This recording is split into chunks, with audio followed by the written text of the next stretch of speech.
There is a file buried inside the Royal Air Force Historical Branch Archives, stamped Restricted, filed sometime in 1944, that describes a British ground crew quietly unbolting a weapons rack from a Typhoon fighter bomber before a scheduled inspection. Not because the rack was broken, because an RAF ordnance officer had put in writing that the weapon attached to it should never have been cleared for operational use in the first place. The crew rebolted it the morning after the inspection passed. The pilot flew 3 more sorties with it that week. That is not an isolated story. That is the pattern.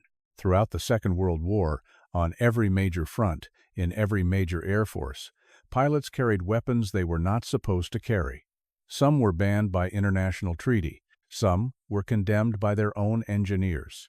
Some were flagged as structurally dangerous to the aircraft firing them. And in almost every case, the men behind the controls loaded them anyway, because the weapons worked, and because survival in the air over occupied Europe, or over the Pacific, or over the Eastern Front was not a problem you solved with paperwork. This is not a story about reckless cowboys ignoring orders for fun. This is a story about the specific, documented gap between what military bureaucracies decided was acceptable and what the men dying at 30,000 feet decided was necessary. That gap is where these weapons lived. And in several cases, it is also where the men who used them died. Now, before we go further, the St. Petersburg Declaration of 1868, you need to understand what this document actually said, because it is the legal foundation underneath at least 3 of the weapons we are going to cover today. The Declaration banned the use of explosive or incendiary projectiles weighing less than 400 grams, roughly 14 ounces, when fired at individual combatants. The reasoning was specific. A projectile that light, carrying an explosive charge, causes superfluous injury beyond what is militarily necessary to incapacitate a soldier.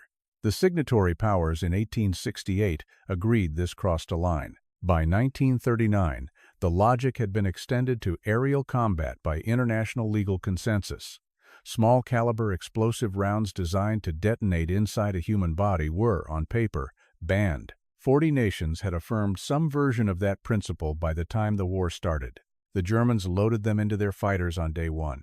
The Minengeschoss, translated roughly as mine shell, was a thin-walled, large-cavity explosive round developed by Mauser for the 20mm MG-FF cannon and later adapted for the MG-151. The genius of the design, if you want to call it that, was in the wall thickness. Traditional cannon rounds used thick brass or steel casings to survive the firing process, which left less interior volume for explosive filler. The Minengeschoss used a drawn steel casing spun down to roughly 0.5 mm thick, paper-thin, for an artillery round, which allowed engineers to pack nearly 3 times the PETN and TNT mixture of a conventional shell into the same exterior diameter. When it hit fabric or aluminum airframe, it did not punch through cleanly. It detonated on contact, and the fragmenting thin wall threw splinters in every direction simultaneously. Structurally, against an aircraft, this was devastating. Against a pilot seated in an open or lightly armored cockpit, the fragments from a single round hitting the fuselage within 18 inches of the seat were sufficient to cause fatal wounds. The Germans knew this. The legal teams knew this. The weapon went into production and frontline service anyway, and by the time of the Battle of Britain in 1940, Luftwaffe fighters were firing Minengeschoss rounds in every engagement over southern England. The RAF eventually captured intact examples, reverse-engineered the wall-drawing technique, and quietly incorporated similar principles into British 20mm Hispano ammunition development. The legal objection was never formally raised by either government. The rounds just existed. Both sides, flying through the same sky. Now here is where it gets structurally interesting, because the Minengeschoss was at least a factory-produced, quality-controlled system. The next category of forbidden aerial weapon was none of those things. Unguided air-to-air rockets, specifically the British 2-inch and 3-inch RP-3 variants, repurposed from ground attack roles for fighter interception were, by 1943, officially discouraged for use against maneuvering enemy aircraft by RAF Fighter Command's own Tactical Assessment Branch. The reason was not political. The reason was physics. The RP-3 rocket, firing from under the wing rail on a Typhoon or a Tempest, generated an asymmetric thrust moment at launch. Each rocket fired individually, not in pairs, and the impulse, roughly 900 pounds of thrust for approximately 0.4 seconds, applied a rolling torque to the airframe at the exact moment the pilot needed to hold his dive angle steady. Flight trials at the Aeroplane and Armament Experimental Establishment at Boscombe Down in 1943 documented wing spar stress loads during ripple fire sequences that exceeded the published structural limit of the Typhoon's outer wing section by a margin of between 8 and 12%. The test report, declassified in the 1980s, used the phrase operationally inadvisable 4 times across 6 pages. The rockets remained in frontline service through the end of the war. Pilots who flew rocket-armed Typhoons in the Normandy campaign of 1944 knew the spar loading issue. Some of them knew it because they had personally felt the airframe flex during firing runs. A pilot from No. 182 Squadron RAF, his account recorded in a post-war oral history project, described the sensation during a 4-rocket ripple fire against a German tank column near Falaise, Quote, the whole outer wing shuddering like it wanted to come off. He completed the attack. He landed. He flew again the next morning with the same weapon configuration. The recorded loss rate among RP-3 equipped Typhoon squadrons during the Falaise Gap operations in August of 1944 included at least 4 aircraft that suffered structural wing failures or asymmetric control problems during or immediately after rocket attacks. The cause of loss in those cases was recorded in operational records as combat damage, a category broad enough to cover everything from enemy flak to a wing spar that had been stressed past its design limit one too many times. No formal investigation separated the categories. The numbers went into the ledger together. If you were a squadron engineering officer reviewing those loss reports in real time, knowing what the Boscombe Down trials had documented, would you have grounded the rocket-armed aircraft or kept them flying against the armored columns? Tell me in the comments, because the RAF's own historians have argued about this specific command decision for decades without settling on an answer. The American experience with forbidden aerial weapons followed a different path, shaped less by treaty law and more by the specific engineering culture of the Army Air Force's Materiel Command. The United States entered the war with a strong institutional bias towards simplicity and standardization in airborne weapons, a bias that created its own category of forbidden improvisation when the standard weapons turned out to be inadequate. The M8 unguided aircraft rocket, the American equivalent of the British RP-3, was cleared for service in 1943 and mounted in clusters under the wings of P-47s and P-38s for ground attack work in the Pacific and European theaters. The M8 was a 5-inch diameter rocket, roughly 4 feet long, carrying a Mark 101 warhead. The official firing doctrine specified single-shot or 2-round ripple sequences. Pilots discovered early on that firing all 8 rockets in a single full salvo produced dramatically better suppression effects against dispersed targets, vehicle convoys, troop concentrations, rail yards. The problem was the recoil gas bloom. 8 M8 rockets, firing within roughly 1.5 seconds of each other, produced enough exhaust backwash around the wing leading edge to momentarily disrupt the airflow over the outer wing panel. In a diving attack, at speeds between 300 and 350 miles per hour, this disruption could and did cause asymmetric stall conditions on the outer wing, producing sudden uncommanded rolls. The Materiel Command issued a formal technical order in late 1943 restricting the P-47 to a maximum of 4 rockets fired in any single pass. Pilots in the 9th Air Force ground attack units largely ignored the restriction throughout the Normandy campaign. Crew chiefs in several squadrons documented this in maintenance logs not as a violation report, but because they were tracking wing root rivet patterns for fatigue cracking and needed accurate records of actual firing loads.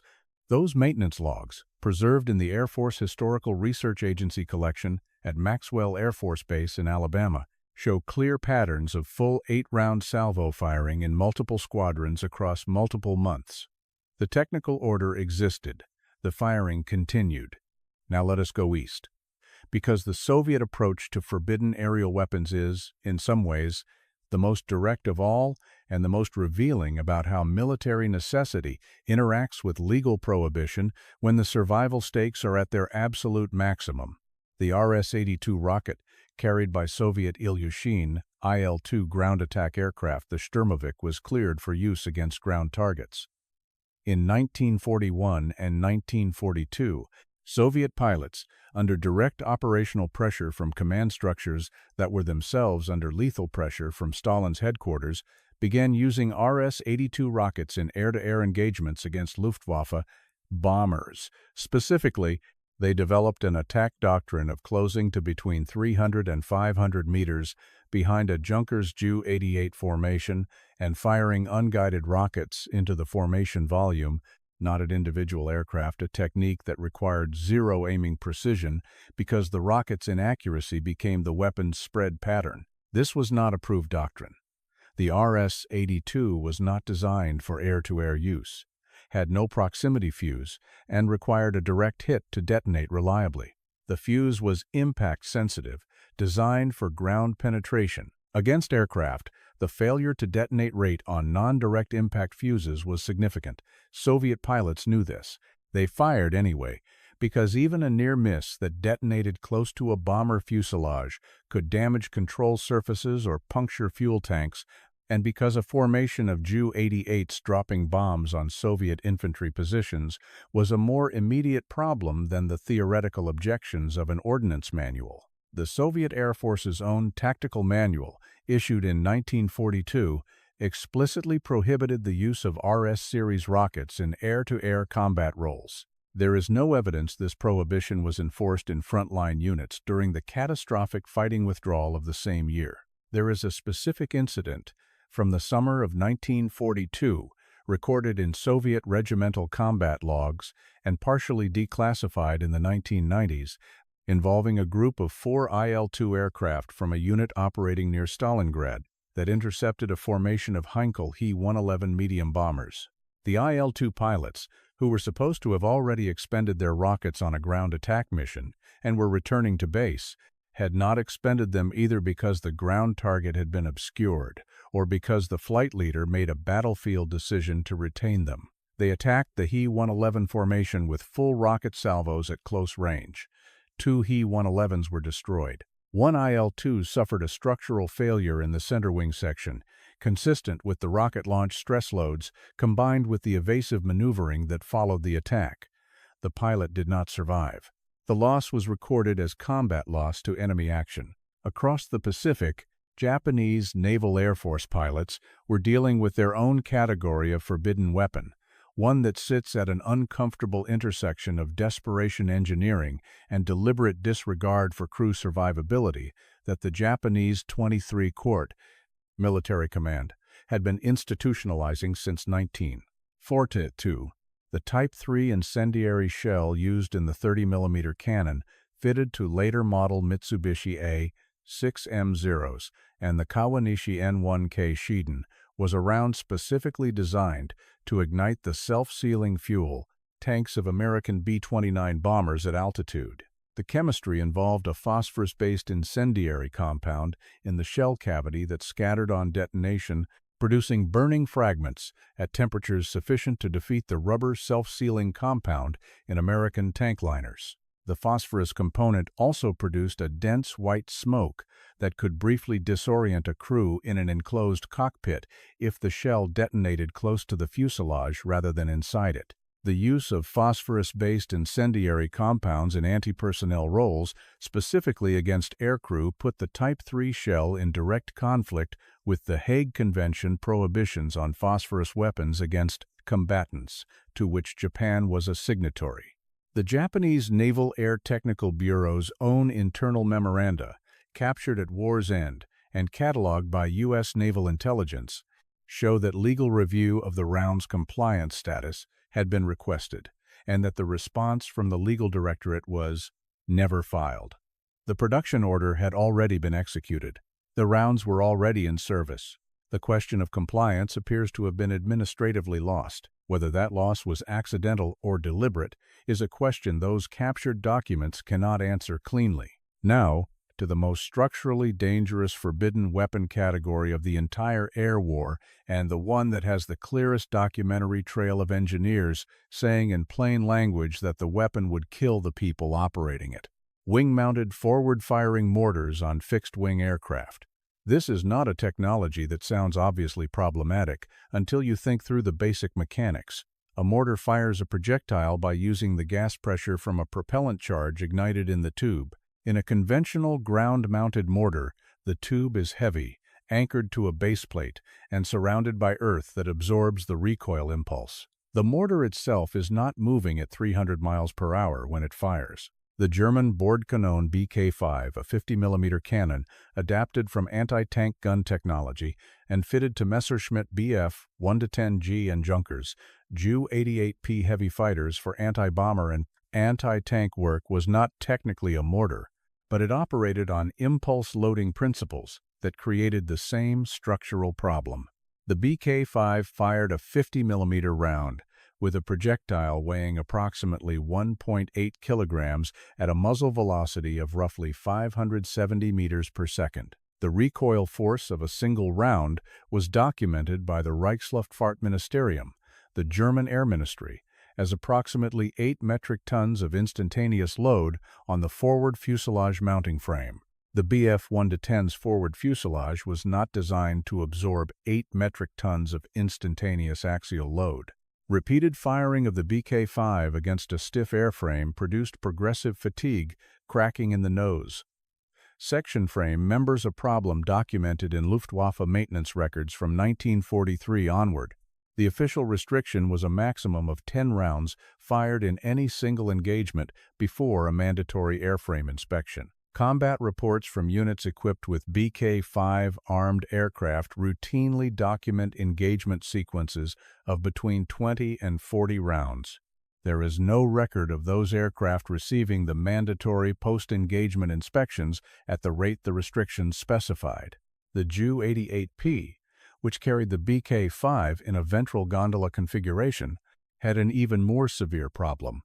The gondola mounting added aerodynamic drag that degraded the already marginal performance of the aircraft to the point where, fully loaded, it could not reliably evade Soviet Yak fighters over the Eastern Front. Crews were ordered to jettison the gondola if intercepted.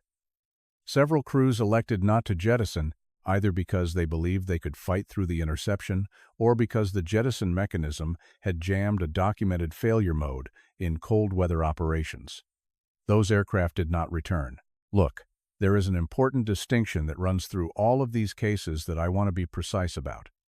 None of the weapons we have covered today were forbidden because they failed to work.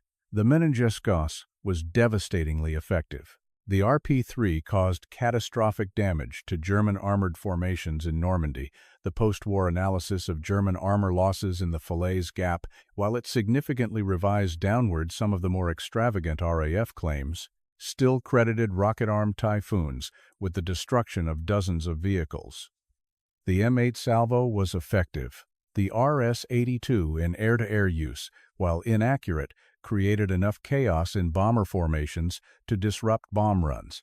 The BK-5 destroyed B-17 heavy bombers at ranges that made interception survivable for the German crew in a way that conventional 20mm cannon work in a pursuit curve was not. The weapons were banned, restricted, condemned, and flagged because of what they cost, not in enemy casualties, but in treaty compliance, structural integrity, and the lives of the men using them. Those two categories of cost were consistently ranked differently by the pilots and crew chiefs and squadron commanders, who had to make real decisions under real conditions. The bureaucratic cost was abstract. The tactical benefit was immediate. The structural risk was a probability. The Heinkel bomber overhead was certainty. You see, this creates a specific kind of historical record, one in which the official documents say one thing and the maintenance logs, the combat reports, and the unit diaries say something else entirely. The gap between those two sets of records is not a gap in our knowledge. It is the actual history. It is the documented distance between what the institutions decided and what the individuals did, measured in serial numbers and rivet inspection dates and rounds fired tallies that somebody had to write down because airframes had to be maintained and ammunition stocks had to be reconciled. The pilots who flew with these weapons were not, for the most part, ignorant of the restrictions. They were aware of them. Some of them had read the technical orders personally. The crews who unbolted the weapons rack before the inspection and rebolted it after were not confused about what they were doing. They had made a calculation, and the calculation had come out the same way, in every Air Force, on every front, throughout the entire war. Which brings us to a detail that did not make it into most post-war summary histories, and that I want to leave you with directly. In the summer of 1945, as Allied teams were processing captured German Air Ministry records, they found a series of internal memos from the RLM's Weapons Evaluation Bureau dating to 1943 and 1944 memos that had been compiled specifically to document the structural failure, rates, treaty compliance questions, and crew loss attributions for several of the weapons programs we discussed tonight. The memos were thorough, specific, referenced by unit designation and aircraft serial number. They showed that German Air Ministry officials had documented the crew loss problem with weapons like the BK-5 in significant detail and had continued production and deployment orders regardless. Allied legal teams reviewing those documents in preparation for potential war crimes proceedings determined that the evidence was insufficient to support charges, primarily because equivalent documentation existed for Allied weapons programs showing similar patterns of known risk and continued deployment. The treaty compliance questions on the Minenjäskos were explicitly noted as legally awkward given British ammunition development during the same period. The memos were classified. They remained inaccessible to researchers for decades. The weapons that were banned lived on in the record. The paper trail that tracked what happened to the men who used them was put in a box, and the box was put in a room, and the room was locked. There is a researcher at the Imperial War Museum who has been requesting one specific folder from that collection for 11 years. She has not received it.